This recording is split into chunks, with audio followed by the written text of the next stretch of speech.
a series of debates on history organized by the American University in Kosovo. And it's my great honor to introduce today our speaker, who has accepted our invitation to speak about the history of the region today.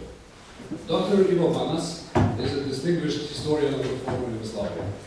He has recently returned to Croatia after serving Graduate Turkey Professor of History and Director of the Council on European Studies at Yale University.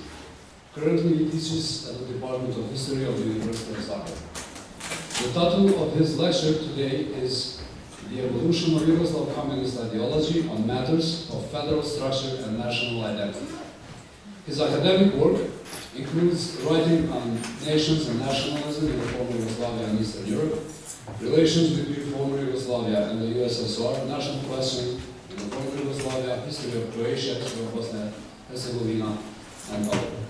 Among numerous authored and co-authored work, some of the most important books of Dr. Ivo Banac include With Stalin Against Tito, Communist Splits in Yugoslav Communism, The National Question in Yugoslavia's Formative Period, 1918, 1921, 1979, The National Question in Yugoslavia, published in 1994, Post-Yugoslavia Realities, State and Ethnicity, 1996, Yugoslavia's History, Twice There Was a Country, The Weight of False History, and Multicultural Identity Bosnia and Herzegovina. And the last, Raspad Yugoslavia, Essay on Nacionalizmu i Nacionalnim Sukobima. Dr. Banac, the floor is yours. Thank you.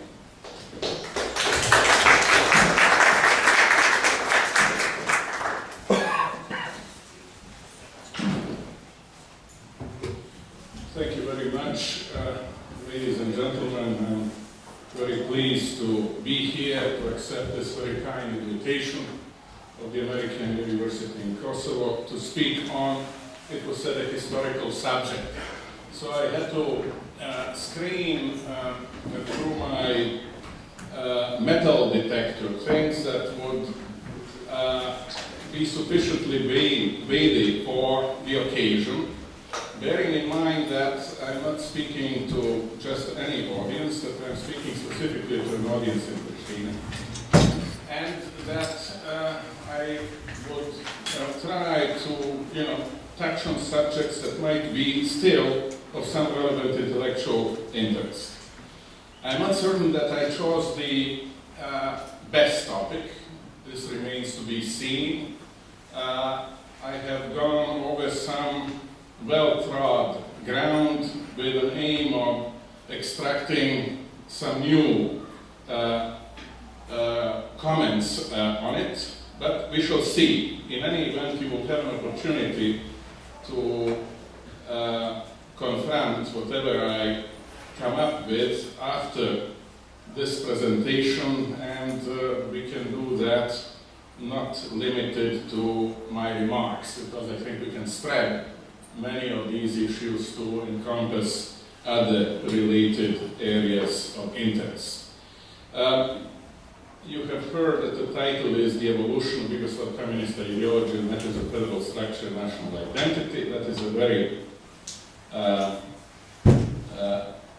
an elegant title for something that, first of all, has to be extracted from the Yugoslav framework, which may not be terribly relevant for this part of ex-Yugoslavia. In fact, it will become pretty obvious as we go into the details of this topic that Kosovo was always marginal to the principal concerns of the shapers of Yugoslav communist ideology, although there were periods when attitudes towards Kosovo to a very significant extent determined some internal conflicts within Yugoslav communism. But let's not dally on some of these introductory matters. Let me jump straight into the story and talk about something that, of course, determined the nature of Yugoslav communism at the very beginning, because its sources were not of one kind. We can reduce the origins of Yugoslav communism into two areas of interest. we can talk about two sources and really two rather different attitudes. We have, on the one hand, a set of social democratic parties of Habsburg provenance with all the characteristics of Central European social democracy, and we have Serbian Socialist Party that was a very specific type of organization,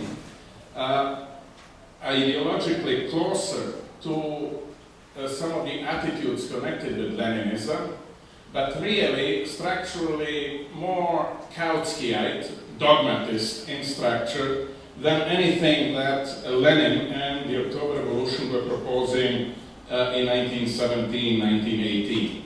So we have, on the one hand, social democratic reformists from Austria-Hungary, and we have sort of Kautskyite dogmatists on the other side of the united Yugoslav state.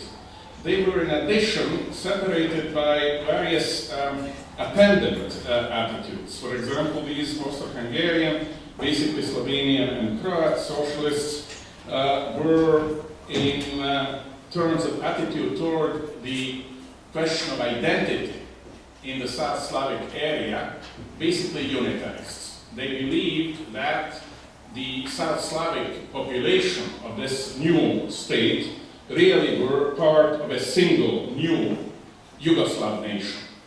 This was partially because many of the key figures in this social democratic movement had roots in the nationalist youth, a important, I would say overridingly important tendency that existed in the South Slavic provinces of Austria-Hungary before the First World War. These people gave us many unanticipated gifts, among others the Sarajevo assassination. And of course their chief ideological project was the establishment of this new, one might even say, messianic Yugoslav nation. Such pursuits were not the baggage of Serbian socialists, who thought that all concerns with questions of identity and nationhood were essentially unacceptable in the socialist movement because they detracted from the class character of the movement. This is something that bourgeois parties could do, but not socialists. And in fact, they had no interest in anything connected with nationhood, arguing essentially that this is something that the parties of the bourgeoisie ought to pursue. They would simply be in favor of a centralist state that would eradicate the differences in order to create space for their class pursuits that they wished to engage in. So that whereas the Austro-Hungarian Social Democrats were in fact increasingly by the end of the war for the Allies, for the establishment of the Yugoslav state, Serbian Social Democrats did not share these pursuits. It's very interesting to see how these two positions evolved after the integration of the left, after the establishment of, first of all, the Socialist Workers' Party of Yugoslavia, Communist, and then in 1920 of the Communist Party of Yugoslavia. Out of these two tendencies developed the dominant factions of the 1920s that had to deal with a problem in which, and here for the first time we introduced the question of Kosovo, concerned mass, popular, national movements against Serbian hegemony, against centralism that was established in Belgrade. There were different ways of dealing with something in which the communists were not involved, something in which they could not participate, specifically after they became an illegal movement in 1921. And the two factional responses dealt with the most obvious option. On the one hand, you had something that continued from basically